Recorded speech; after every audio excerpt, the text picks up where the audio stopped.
What is goth? The Gothic aesthetic itself originated in Victorian Europe, which was strategically expressed through means of architecture, literature, furniture, and poetry, all of which were intended by the artists who created it to represent the darker side of beauty, since so many individuals, albeit understandably, fear the dark, often incorrectly associating it with negativity or even demonic activity, which, in the case of the architecture alone being influenced by Catholicism, is just as humorous of a misconception now as it would have been all those centuries ago.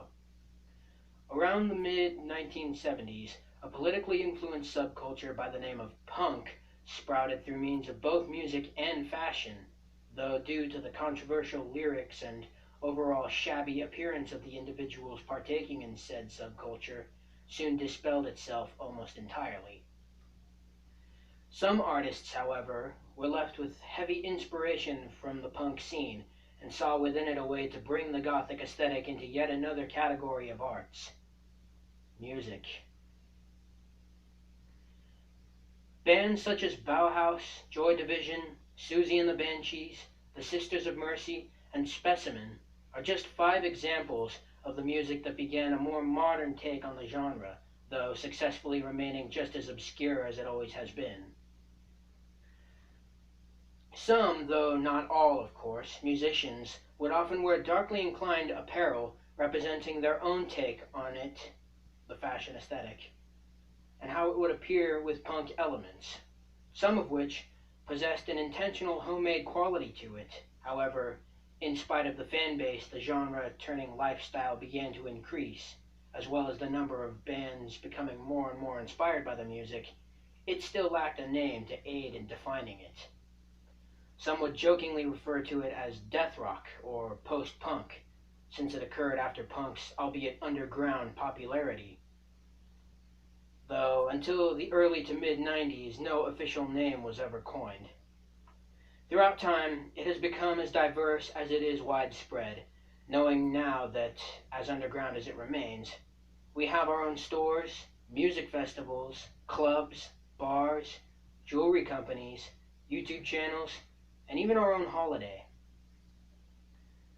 Unfortunately, throughout the same time that has passed, cancerous misconceptions and rumors began to spread about our completely innocuous kind, all the while excluding any and all detail of the original aesthetic, the music, or even the subculture in general.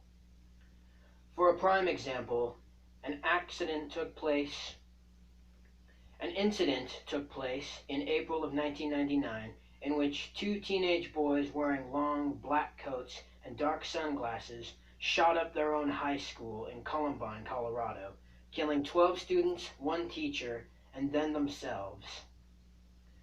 Conservatively minded reporters falsely referred to these subhumans as goths, simply due to the color of their coats they wore to conceal their weapons. Even though these fascist buffoons possess no factual information to better back up their mediocre claims. Since then, the goth subculture has been severely plagued with a negative reputation, and many of us have been attacked both verbally and physically by utter strangers simply for expressing our natural and benign passions. Some survived, others have since perished, and all have suffered to an extent.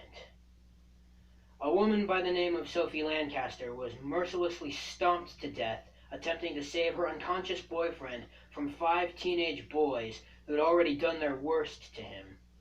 A 39-second video on YouTube titled "Terror on a Tram as Goth Girl is Beaten by Thugs" will show yet another woman, named Melody McDermott, of Gothic inclination, who also suffered vicious cranium damage to her eye and facial muscles.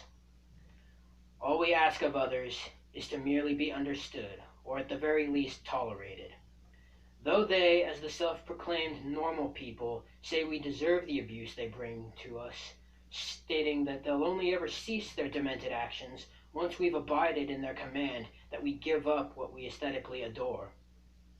They have no reason whatsoever to believe what they believe, or do what they do, other than that they are selfish swine who act only on pure whim.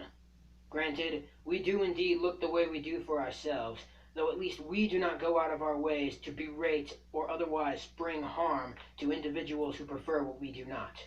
Nor should we ever have to change something as insignificant and utterly harmless as black clothing and 80s music to better fit many a stranger's ocular pleasure. Those who fear the darkness shall remain blinded by the light, and since they themselves have shown both their fear and their blindness, who do you suppose the real freaks are?